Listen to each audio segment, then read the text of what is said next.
n minus 7 factorial. இது left side முடிஞ்சிச்சு. அதே மாதிரி என்ன பண்ணோம் நம்ம ரைட் சைடு என்ன பண்ணோம் நம்ம 57 இன்ட்டு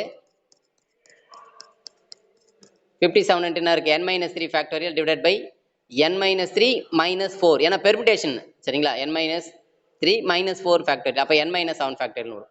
அப்போ ஆட்டோமேட்டிக்காக ரெண்டு சைடு அது கேன்சல் ஆகிடும். இதை போட்டிருக்காங்க பாருங்க, n minus 7 factorial n minus 7 factorial cancel ஆகிடும். அடுத்தது வேற ஏதாவது கேன்சல் ஆகுமா அப்படின்னு பார்த்தீங்கன்னா 16 இன்ட்டு இந்த n பிளஸ் 1 ஃபேக்டர் இருக்குல்ல, அதை n பிளஸ் 1 அப்படியே ஒவ்வொன்றா லெஸ் பண்ணி எழுதுறாங்க.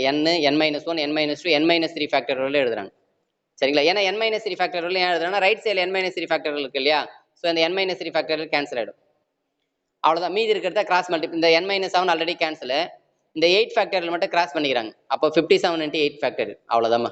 இப்போ இதை என்ன பண்ணலாம், அதே மாதிரி நம்ம என்ன பண்ணணும்ப்பா டிசைனிங் ஆர்டரில் அரேஞ்ச் பண்ணிக்க வேண்டியதான்.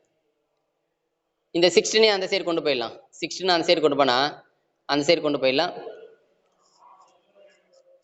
கொண்டு போயாச்சு. இப்போ லெஃப்ட் சைடில் என்ன இருக்கு பாரு, n plus 1 n minus 1 n minus 4 term இருக்கு. ரைட் சைட்லையும் அதே மாதிரி 4 டேர்ம் வரணும் சரிங்களா. என்ன பண்ணலாம் அப்படின்னா 57 வந்து பார்த்தீங்கன்னா 57 அதாவது 21 இன்ட்டு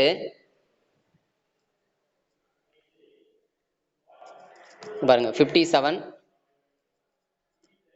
19 இன்ட்டு 3ன்னு எழுதலாம். 57 இந்த 57 19 இன்ட்டு 3.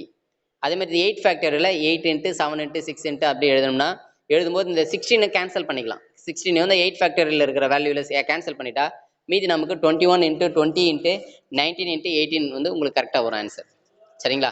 இப்போ நமக்கு ஏற்கனவே உங்களுக்கு புரியுற மாதிரி பார்த்தா 8 ஃபேக்டரியில் எப்படி எழுதலாம், 8 into 7 into 6 into 5 into 4 into 3 into 2 சரிங்களா. இதுக்கு டிவைடட் பை 16 இருக்கு.